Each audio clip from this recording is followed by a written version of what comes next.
ॐ नमो भगवते वासुदेवाय। ॐ नमो भगवते वासुदेवाय। ॐ नमो भगवते वासुदेवाय।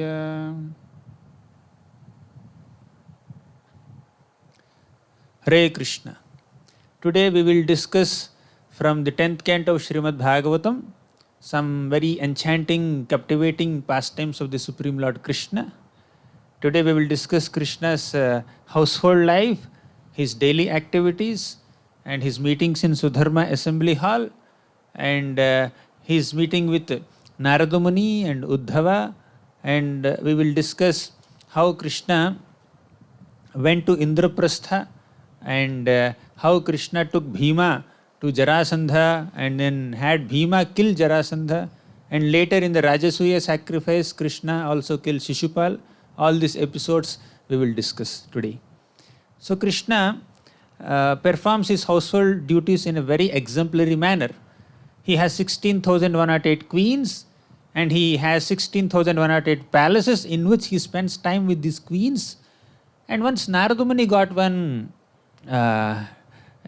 curiosity to go and see how Krishna is living his household life with so many wives simultaneously. And it's not that Krishna goes to one wife on one day and another wife on another day. Like that, the 16,108 queens of Krishna will have to wait for 16,108 days to come for their turn to spend time with Krishna. It's not like that. Krishna simultaneously stays with all these queens simultaneously in 16,108 different forms. So Narada Muni wanted to see how Krishna is doing this unimaginable, inconceivable activity. Sometimes there are several kings in the Vedic culture where these kings had multiple wives, but they did not have ability to expand themselves into multiple forms. Some mystic yogis can expand themselves into a few forms. We have Saubhari Muni who expanded himself into multiple forms, and Kardama Muni expanded himself into 9 forms. But Krishna expands himself into 16,108 forms to spend time with 16,108 queens, and all different activities with each queen simultaneously. And in Vrindavan, Krishna expands himself into thousands and thousands of forms to spend time with thousands and thousands of gopis of Vrindavan during the Rasa Leela. So when Narada Muni went to one palace of Krishna, Rukmini's palace, he found Krishna spending time with Rukmini Devi in a very loving manner. And later Narada Muni went to Satyabhama. Krishna is having some pastimes with Satyabhama and in her palace also. And wherever Narada Muni went, Krishna received Narada Muni with great affection and respect and reverence, and he worshipped this sage. So Krishna is very affectionate to the Brahmanas. So when Narada Muni comes, although Narada Muni is a devotee of Krishna, still Krishna is playing the part of a human being, a Kshatriya, a prince in the Yadu dynasty. And Narada Muni is a Brahmana, a sage, a Vaishnava. So as it is exemplary for a householder to receive a sage at his home, Krishna receives Narada Muni in a very exemplary manner. So Narada Muni went to so many palaces of Krishna, and in every palace he found Krishna, and he found Krishna performing multiple activities. In some palace Krishna is spending time with his children. Sometimes in some palaces Krishna is planning for the marriages of his children.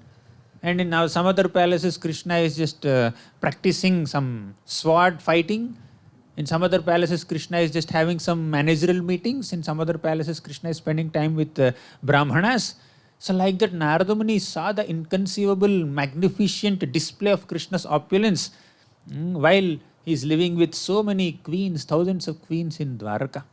And through each of these queens, Krishna begot 10 sons. So 16,108 queens into 10 sons. So like that, Krishna's family is so expansive, and each of the 10 sons of Krishna again begot so many children. Like that, Krishna's children, sons and grandsons are like innumerable.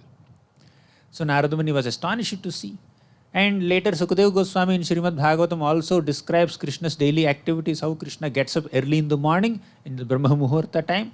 Although his queens are still feeling like sleeping for a while, still Krishna, because he's playing the role of a ideal householder, he just gets up early in the morning, performs his morning duties and some Vedic rituals.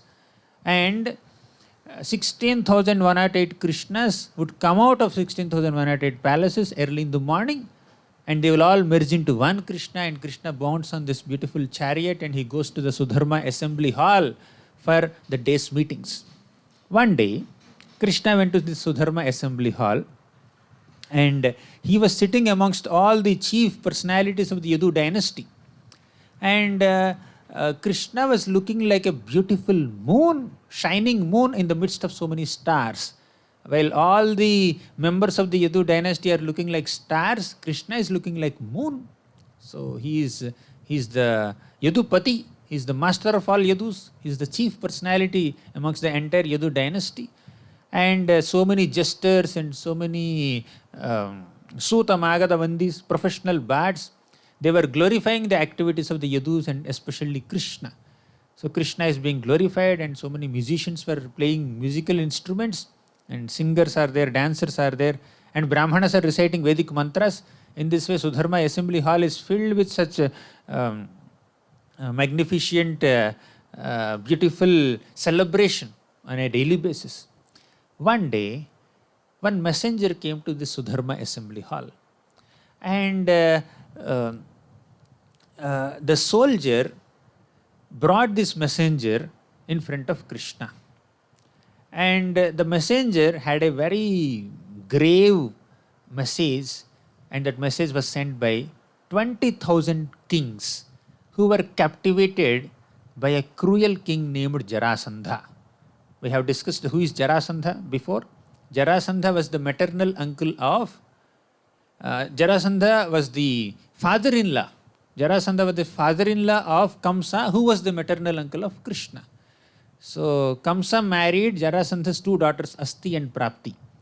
So when Krishna killed Kamsa, Asti and Prapti went to Jarasandha, their father, and complained, and Jarasandha attacked Mathura city, and Krishna defeated Jarasandha. Jarasandha came with 23 Akshohinis of army to attack Mathura city, and Krishna and Balaram defeated Jarasandha and killed all his armies, but they left Jarasandha with life.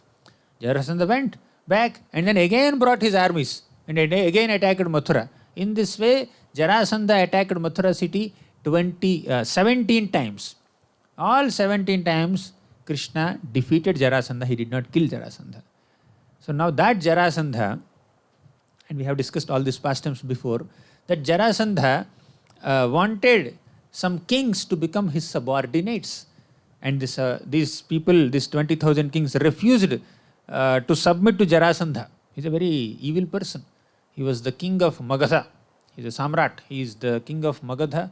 And because these 20,000 kings did not submit to him, Jarasandha arrested them. Jarasandha imprisoned these 20,000 kings.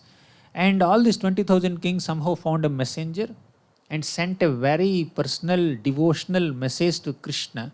And that messenger came to the Sudharma assembly hall now at Dwaraka and read out that message for Krishna to hear. Then in that message, the kings were requesting Krishna. So, oh Krishna, you destroy the fear of the surrendered. So there are 4 things. Ahara, Nidra, Bhaya, Maithunam. So Ahara, Nidra, Bhaya, Maithunam cha samanyametaha pasubhir naranam dharmo hitesha adhiko visesho dharmena hinaha pasubhis samanaha. So this eating, sleeping, mating and fearing. So these 4 things are common both for animals and human beings. But human beings have some extra qualification more than animals. Eating, sleeping, mating and fearing, animals also do. And human beings also have that. But dharmo hitesha adhiko visesho. The human beings are supposed to perform dharma. What is the ultimate dharma? What is the paro dharma? Savai pumsam paro dharmo yato bhakti radhokshaje. The ultimate dharma of all human beings is to perform devotional service, bhakti yoga unto Krishna. We have learned this from Mahabharata and Bhagavatam, the scriptures. Now, ahara, nidra, bhaya, maithunam, of these four things that are common for human beings and of all the living entities in this world, ahara is only for few minutes in a day. Ahara means eating. Nidra is few hours in a day, sleeping. Mating, it's optional. Different people can have at different times. It's like it's very optional, individual. So it's not continuous thing.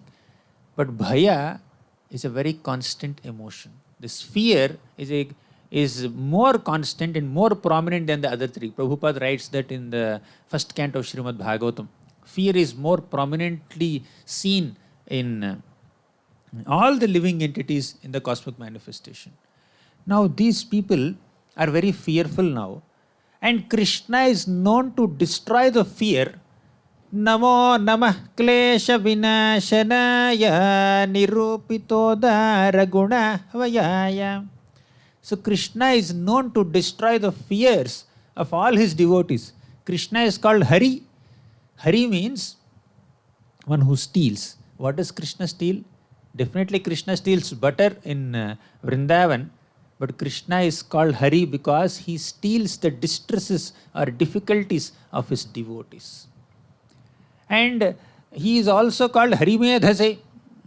So Namo, Prachetas offer their prayer that Krishna is Hari and Hari Medhase. Hari Medhasa means, Hari means the thief who can steal. And Hari Medhase means a thief who constantly plans and schemes to steal. So Hari Medhase means one who has intelligence which is channelized towards stealing. Hari Medhase. Hari Medha. So Krishna is constantly planning to destroy our difficulties. So here the kings are glorifying Krishna as, oh Lord, you can destroy the fear of those who surrender unto you. So when someone surrenders, Krishna will tell them, don't fear. Krishna says in Bhagavad Gita, Sarva dharman parityajya mamekam sharanam vraja aham tvam sarva papebhyo mokshayishyami ma shuchaha. Krishna says, Sarva dharman parityajya. Just give up all your other duties and mam ekam sharanam vraja. Just take shelter of me.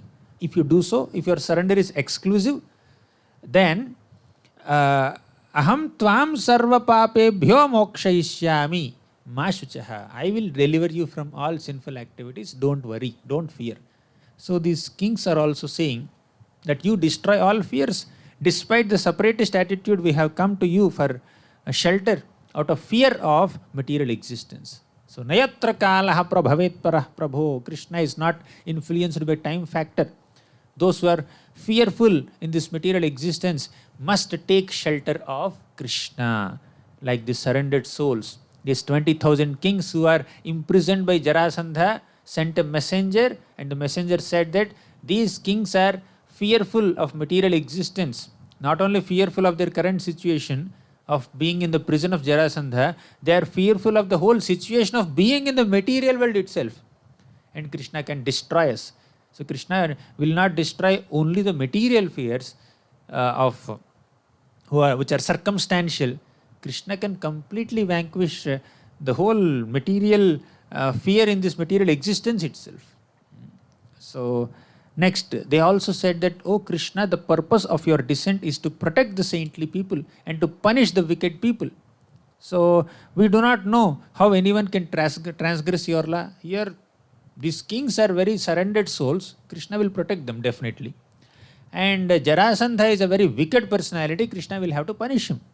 Krishna already punished him 17 times, but still this person did not have any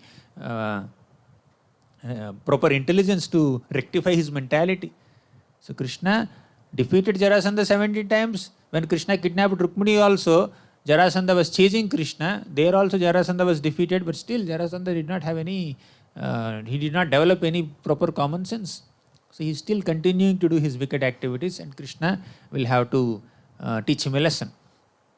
So now the kings requested Krishna, please release us from the shackles of karma. He locked us up in his house, and just as a lion captures a sheep, this Jarasandha has captured all of us, 20,000 kings. So please come and release us. So release us from Jarasandha, release us from this material bondage also. it's a circumstantial prayer and it's an ultimate prayer also. Then the messenger concluded his message saying that, "Oh Krishna, this is the humble request of all the 20,000 kings. So can you please come and address their problem?" So he requested him. And Krishna heard this message. So as Krishna was hearing this message, at that time, Narada Muni came. Krishna heard this message in the midst of so many other Yadus also. It's a very publicly read message. And Narada Muni at that time arrived. So Krishna got up from his seat and Krishna welcomed Narada Muni. Krishna received him with great respect and reverence, and all the other Yadus also respected Narada Muni. And Krishna addressed Narada Muni. Krishna said, "Oh Narada, you are traveling all throughout the three worlds. So nothing is unknown to you. You have all updates about all information about in all the three planetary systems. So can you please tell us what Pandavas intend to do? You must have gone to Indraprastha. Pandavas are staying at Indraprastha at that time. So what is Pandavas' intention?" So then Narada Muni glorified Krishna in various ways. "Oh Krishna, what is unknown to you? You are all pervading. But still you have asked me, I am going to reveal to you what is there in the mind of Yudhishthira Maharaj. Yudhishthira Maharaj is planning to perform a Rajasuya sacrifice, and he wanted to invite you for that. And he says that Yudhishthira Maharaj intends to worship you in that Rajasuya sacrifice, and please bless his endeavor. Then exalted kings and great devatas and so many sages are going to attend that Rajasuya sacrifice. So he is very eager to see you. So can you please bestow his mercy, bestow your mercy upon him?" So in this way, Narada Muni requested Krishna to go to Indraprastha for the Rajasuya sacrifice conducted by Yudhishthira Maharaj. And Krishna heard this. Then now two things are there. First, the messenger came with the message from 20,000 kings, and Krishna has to respond to their call. Krishna will have to go to Magadha and then punish Jarasandha or kill Jarasandha, do the needful there, and then release these kings. That's like one work that Krishna has. And on the second hand, he has to go to Indraprastha and help and attend the Rajasuya sacrifice of his dearest devotee Yudhishthira Maharaj. So which proposal he has to accept? So then all the Yadavas, they were very eager to defeat Jarasandha. So they were more inclined towards this. The Yadavas said that, "Oh, Jarasandha's nefarious activities are crossing limits, so we will have to punish him first." So yes, Yudhishthira Maharaj is our dear friend, but we have to accept his invitation, but still this is not the right time. We have to give preference to the first thing. We have to first go and defeat Jarasandha. They are very eager for a fight. So they were not very much in favor of approving the proposal made by Narada Muni. So then Krishna called Uddhava. So Uddhava came there. And Krishna asked Uddhava, "Uddhava, what is your decision? What is your suggestion?" So Krishna, being the Supreme Lord, he is aware of everything in the entire cosmic manifestation. He exactly knows what his duty is.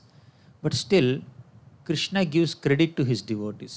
Today in this episode, we will see how Krishna gives more credit to his devotees than he takes for himself.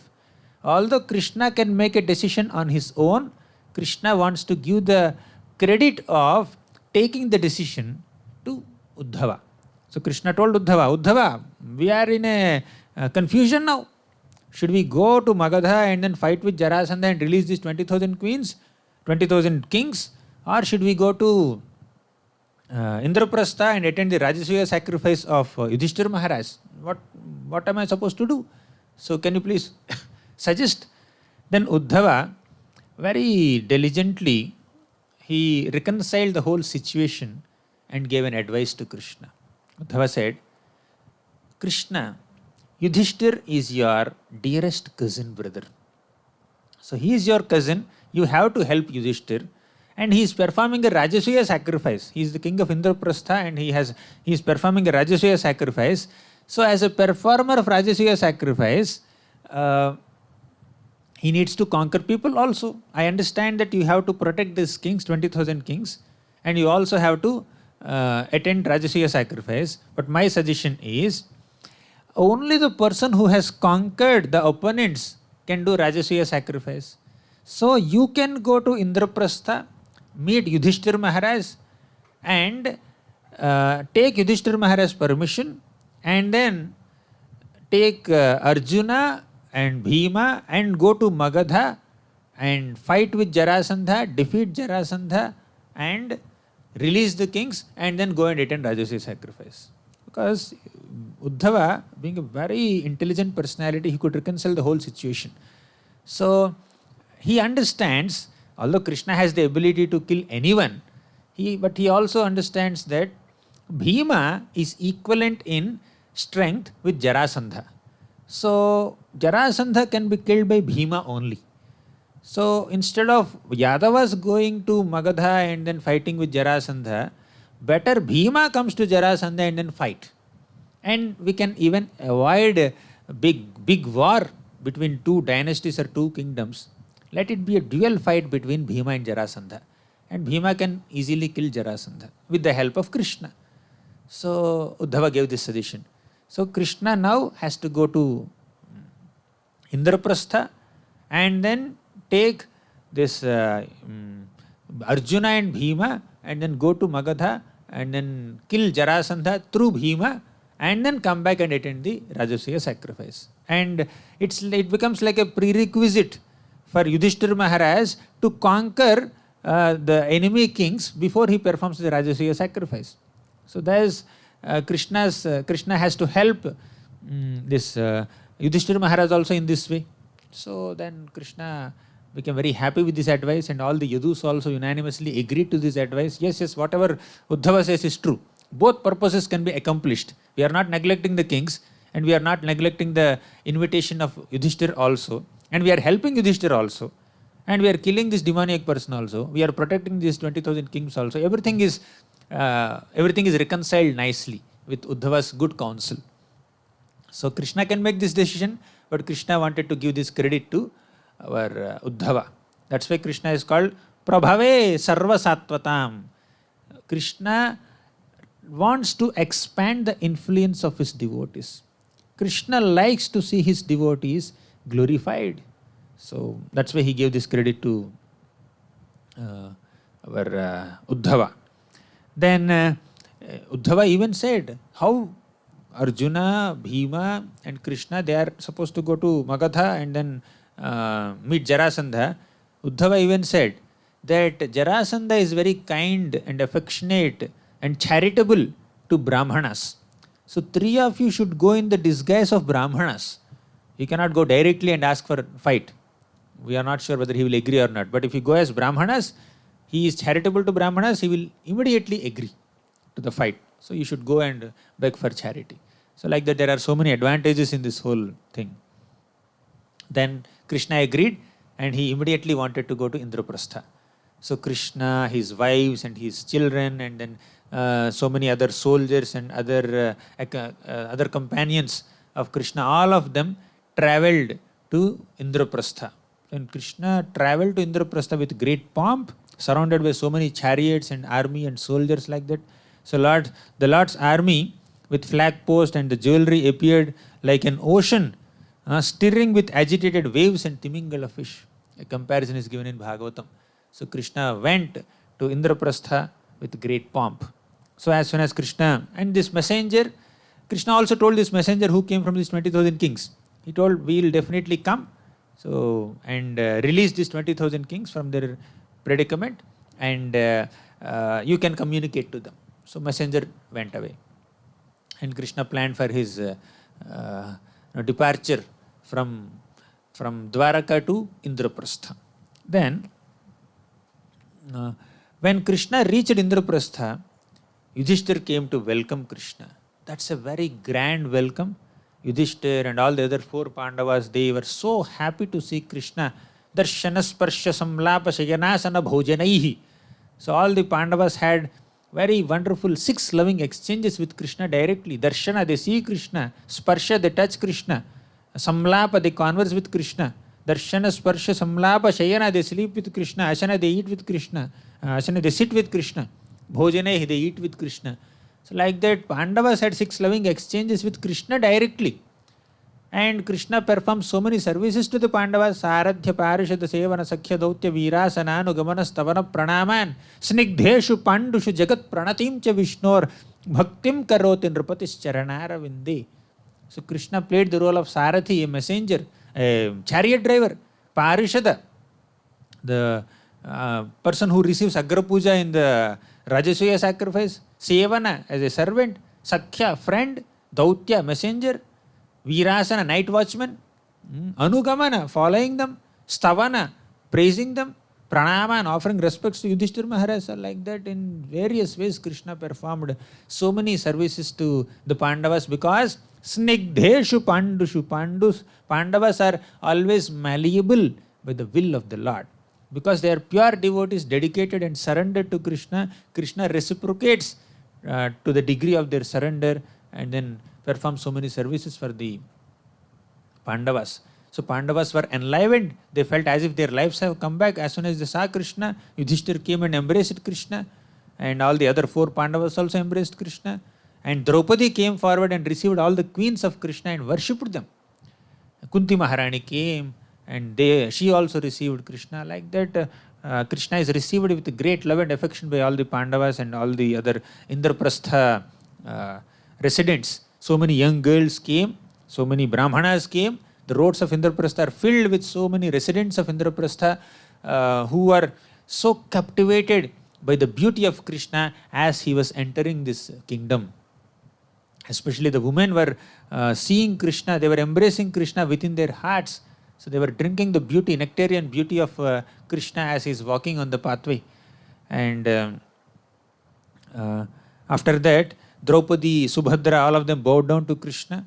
And Draupadi worshipped the Lord's queens. And Krishna in this way entered the assembly hall, entered the Indraprastha, and our Yudhishthira Maharaj has arranged nice accommodation and other facilities for Krishna and his queens and his children and his soldiers to stay. So one day, when Krishna came to Indraprastha and he spent actually several months there along with his all the other companions and family members. So one day, Yudhishthira Maharaj presented his proposal to Krishna. My dear Krishna, I am planning to do Rajasuya sacrifice. So I need your blessings, I need your consent, I need your permission. So persons who serve you, meditate on you, glorify your lotus feet and your shoes. Tvat paduke aviratam paricha pariye charanti. So one who meditate on the shoes of Krishna is so glorious. He would be freed from this samsara. All the desires of such people are completely fulfilled. Whereas those who do not take shelter of Krishna are never satisfied. Vindanti te kamalanabha bhavapa vargam ashasate yadita asisha isha nanye. So all the desires of a person who meditates on the shoes of Krishna, the lotus feet of Krishna, they are purified. The desires will be fulfilled. But those who do not meditate on Krishna, their desires are not fully fulfilled. So then finally, Yudhishthira Maharaj presented his proposal. He said, I am planning to perform Rajasuya sacrifice. Then Krishna immediately said, Yudhishthira Maharaj, what you have decided is perfect. Your plan, your proposal, your decision is completely perfect.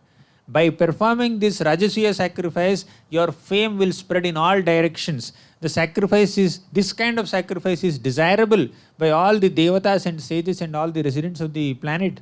And first, you have to conquer the kings before performing the sacrifice. So you should send your brothers to conquer the people there. And then all your brothers are partial expansions of devatas. So Nakul and Sahadev are born as amshas of Ashwini Kumaras. Bhima was an amsha of Vayudev, and Arjuna was an amsha of Indradev. So, and Yudhishthira himself was the amsha of Dharmaraj, Yamadharmaraj. So in this way, all the Pandavas who are pure devotees of the Lord, they are partial representations of the great devatas. So you can go and conquer people, conquer kings, various kings. So no one in this world, although he is a demigod, cannot defeat my devotee. Krishna says, all the Pandavas are my devotees, and my devotees can never be defeated by anyone. Krishna says like this: Nakaschinmat param loke tejasa yashasha shriyam vibhotibhir vibhi va bhibhaved devopi kimuparthivah. Krishna's devotees cannot be defeated by devas, devatas also, what to speak of people who are living on this earthly planet.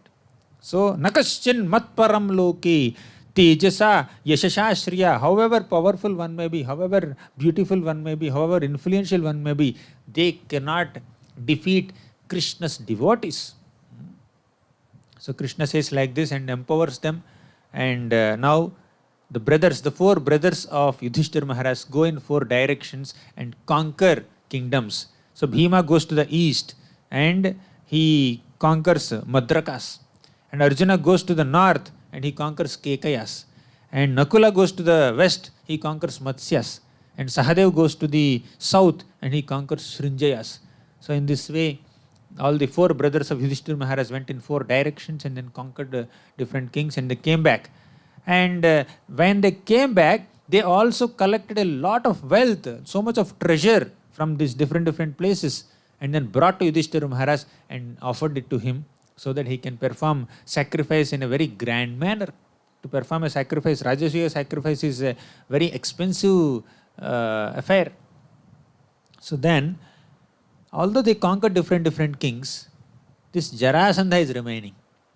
So when Yudhishthira Maharaj heard that Jarasandha remained undefeated, Krishna told him, Yudhishthir, I have a plan to kill Jarasandha. So Krishna presented the plan. Myself, Bhima and Arjuna will go to Magadha and meet Jarasandha, and we will do the needful to kill him. So then Krishna, Arjuna and Bhima took the forms of Brahmanas. They went in the disguise of Brahmanas and they went to Jarasandha. And they spoke to Jarasandha. So Jarasandha thought that these are Brahmanas, and Jarasandha saw the Brahmanas, and he became very respectful towards them. He welcomed them, he worshipped them, and he was very charitably disposed towards them. But Jarasandha has noticed something. Jarasandha noticed some marks of bowstrings on their arms. So when a Kshatriya holds a bow, so the bowstring, it has a people's bodies, the Kshatriya's bodies will be marked with bowstring. So now Jarasandha has seen that these people are not Brahmanas. He suspected. He could easily detect, being a very experienced person, he could easily detect that these may not be the Brahmanas. They must be Kshatriyas. They must be they are coming from royal order, not poor Brahmanas. But Krishna, Arjuna, Bhima, they went to Jarasandha and they said that we are needy guests who came from very far. Can you please grant us whatever we desire? And very diplomatically they said that the person who does not give charity to Brahmanas will be criticized by people. What is the use of this temporary body? You should embrace permanent fame. So temporary body is not eternal. So we have to have permanent fame. So you should be charitably disposed to Brahmanas. So Harishchandra, Rantideva, then Shibi, Bali Maharaj, and so many people, they became very famous by giving charity.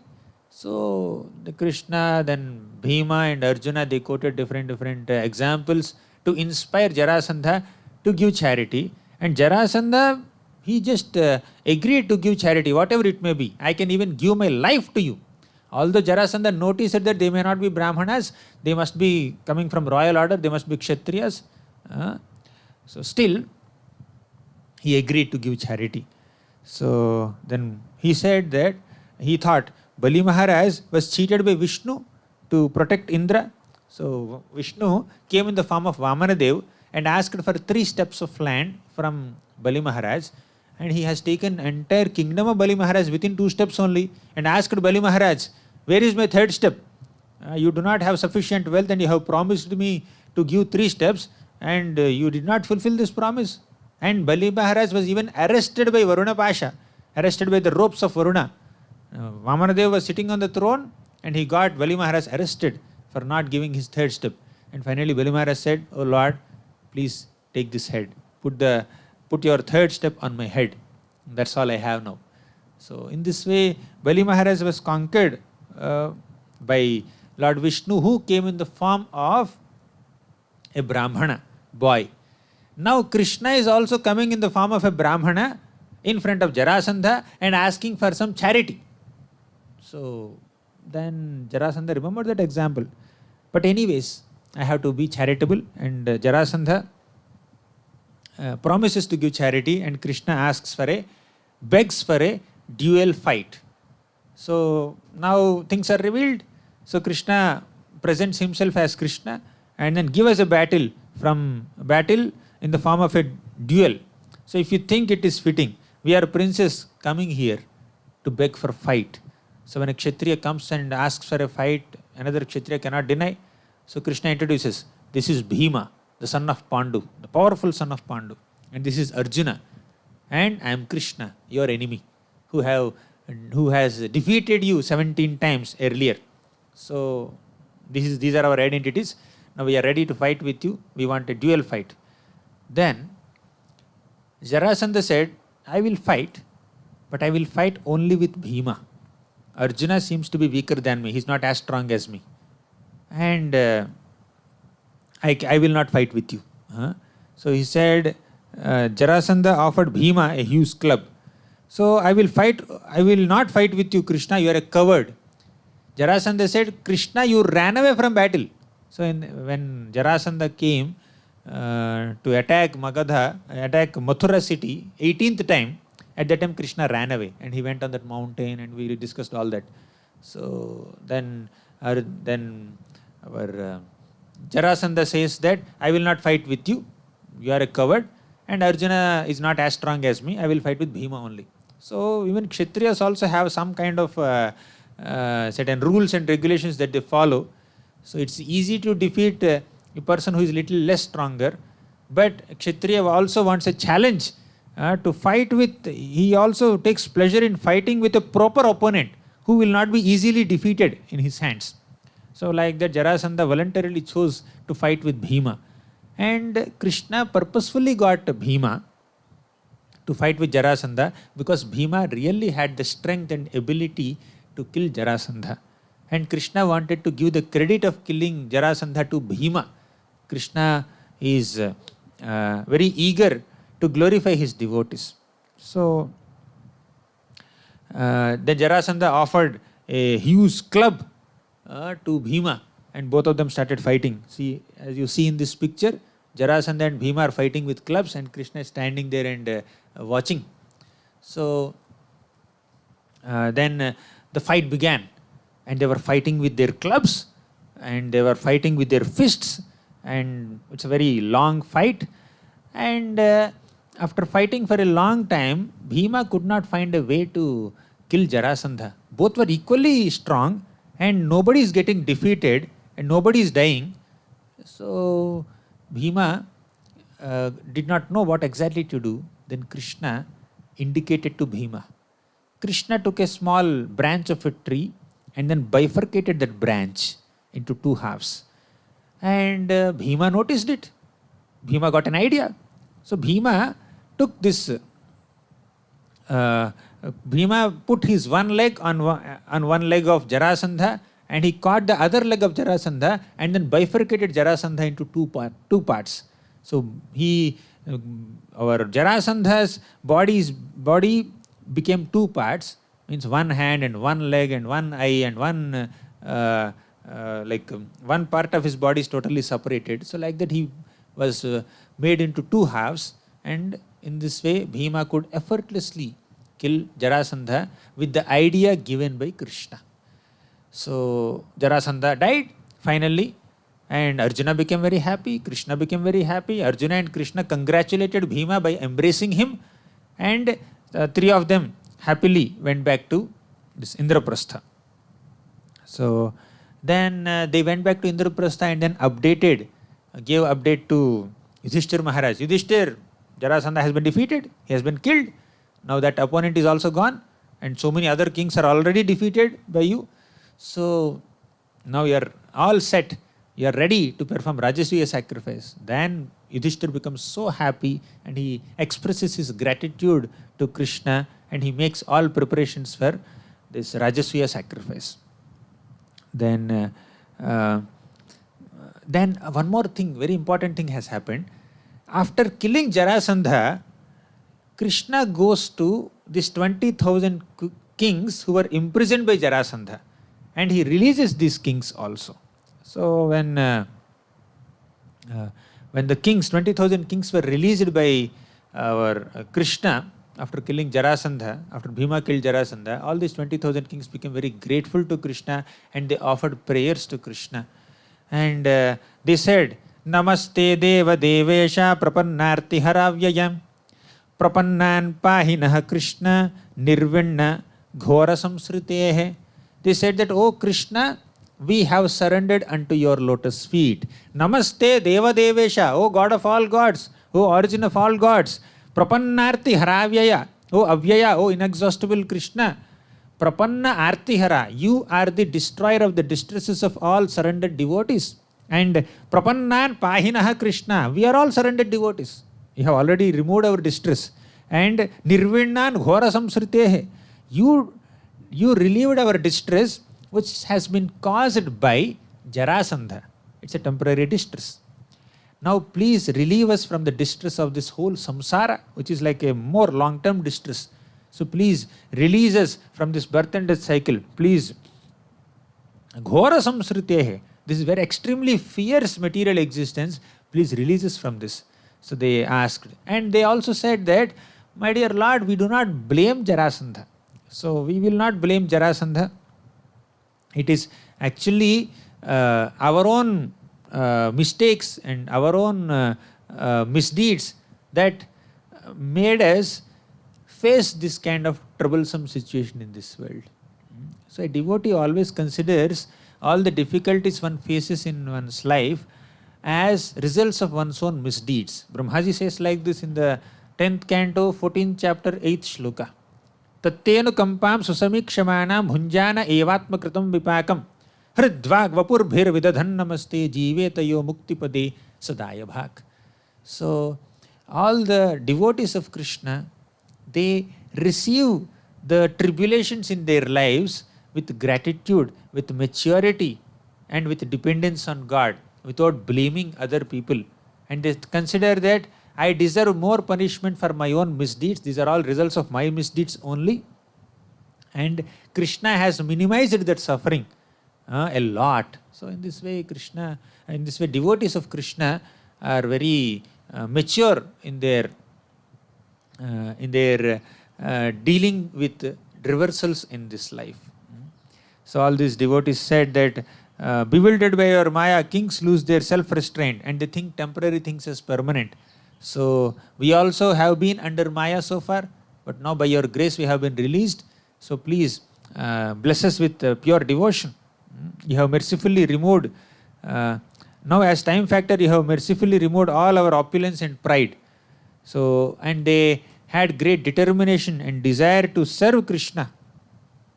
And they said that, please tell us how can we constantly remember your lotus feet in this world of samsara. So it's not that they are praying only for liberation from Jarasandha. So devotee does not pray to Krishna to relieve himself or herself from a temporary difficulty. The ultimate prayer of a devotee is to relieve any attachment to this material realm completely and dedicate oneself fully to Krishna's lotus feet. That's the ultimate prayer that we can see in this beautiful example of these 20,000 kings. They are not requesting Krishna only to release them from Jarasandha's imprisonment. They are also requesting Krishna to release them from the imprisonment of Maya. We are attached to this worldly opulence, worldly positions as kings. So may we constantly remember your lotus feet. Please tell us the way to do it. Then Krishna said that Krishna blessed them.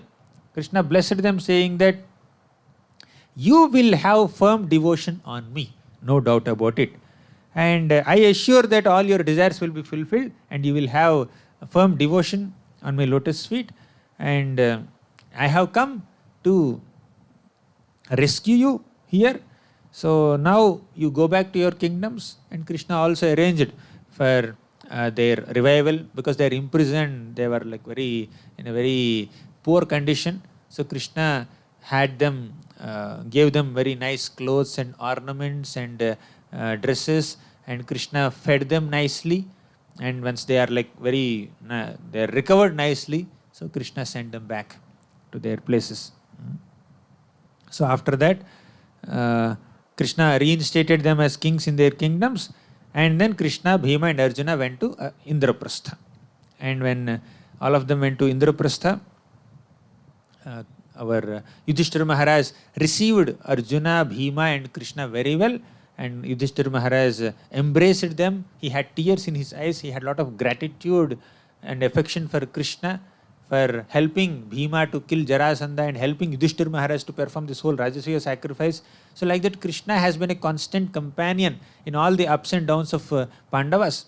So in success or in failure, Krishna always stayed with the Pandavas and helped them in all difficulties. So it's not about whether we are encountering difficulties or happiness in life. How much are we remembering Krishna in the midst of all these difficulties? That is more important. A devotee is not a person who is always desiring happiness in this world, or getting bothered by distress in this world. A devotee is a person who constantly depends on Krishna and renders service to Krishna and remembers Krishna in the midst of difficulties or happiness. Whether it is happy situation or distressful situation, we just have to remember Krishna. So remembering Krishna is the priority. Depending on Krishna is the priority for a devotee. Difficulties will come and go. Agama apayino anityaha tam stitikshasva bharata. So Krishna says in Bhagavad Gita, Matra sparshastu kaunteya sitoshna sukha dukkhadaha agamapayino nityaha tam stitikshasva bharata. So in this way, Krishna helps Bhima to kill Jarasandha, and the Rajasuya sacrifice preparations have been made. So in this sacrifice, so many universal celebrities assembled there.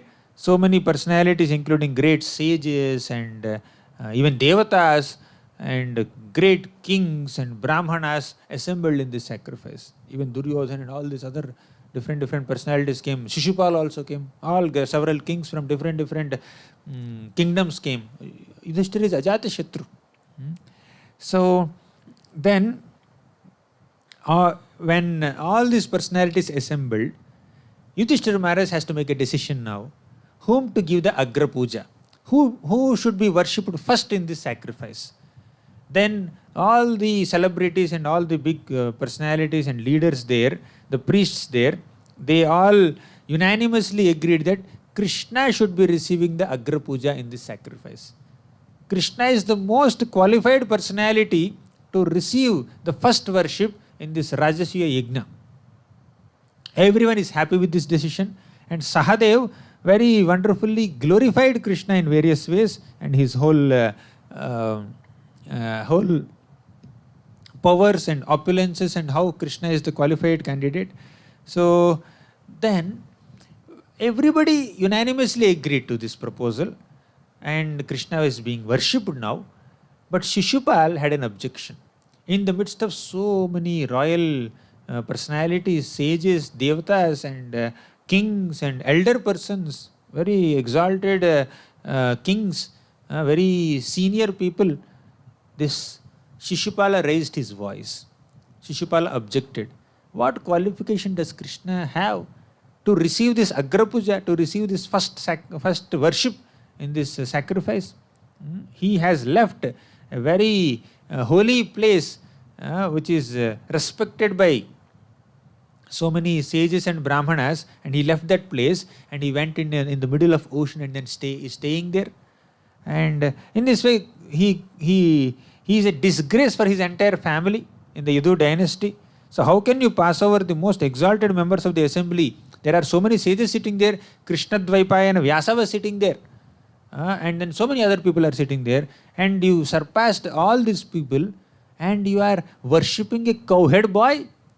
So during his childhood, Krishna has tended cows, right? Some cows and calves. He lived such a so-called degraded life. So in this way, whatever glorious and sweet incidents, sweet activities that Krishna has performed, this Shishupal is misinterpreting the whole thing as degraded activities, and he blasphemed Krishna publicly, repeatedly, loudly, boldly, without any fear, in front of so many elders and respectable personalities and worshipable people and sages also. So he criticized Krishna's character in so many ways. Then many people objected, and some people closed their ears also. The response of assembly members was not at all pleasant. So none of them agreed to what Shishupal was trying to say. So the reaction of the audience is that upon hearing the assembly, many people covered their ears and they walked out angrily. Some people started cursing Shishupal. And in this context, Sukadeva Goswami says, Nindam Bhagavatah Srinvams Tatparasya Janasya Va Tato Napaiti Yahsopi Yatyadaha Sukrutachyutaha. So Nindam Bhagavatah Srinvam. If one hears Ninda means criticism of Bhagavan, then Tatparasya Janasya Va Tato Napaiti Yahsopi. So one should not hear the blasphemy or criticism directed towards the Lord. Anyone who fails to leave the place when he hears criticism of the Lord or his faithful devotee will fall down bereft of piety. When Krishna is being criticized, how can the people tolerate? They should condemn the person. If they can't do it, at least they should leave the place. Many people started leaving the assembly. And Yudhishthira Maharaj and Pandavas were concerned. So many people came for the sacrifice and they are leaving also because of this blasphemous Shishupal. And Pandavas even tried to take up their weapons also to kill Shishupal, who is creating great disturbance out of sheer envy and hatred towards Krishna. And while whole assembly is unanimously agreeing to offer first puja or agra puja to Krishna, only one person had an objection. That is the nature of envy. Even Shiva was respected in that great assembly of sages and demigods, but Daksha entered that assembly and he criticized and blasphemed and cursed Shiva and left that assembly. So that is his envy and anger and hatred towards Shiva. And here Shishupal was also very hateful and angry towards Krishna. So then Krishna thought he has to punish Shishupal. Krishna got up from his seat and then he stopped Pandavas. You should not take up your weapons. And Krishna took his Sudarshana Chakra and released that Sudarshana Chakra and effortlessly beheaded Shishupal. And Shishupal died right in that assembly. And Shishupal, as everyone was watching, Shishupal's soul came, a very bright light came of Shishupal and merged in Krishna's body. So Krishna offered liberation to Shishupal by killing him in this Rajasuya sacrifice. So Krishna is so kind to offer liberation even to blasphemers. Basically, when somebody criticizes the Lord, that is a great offense, one has to go to hell.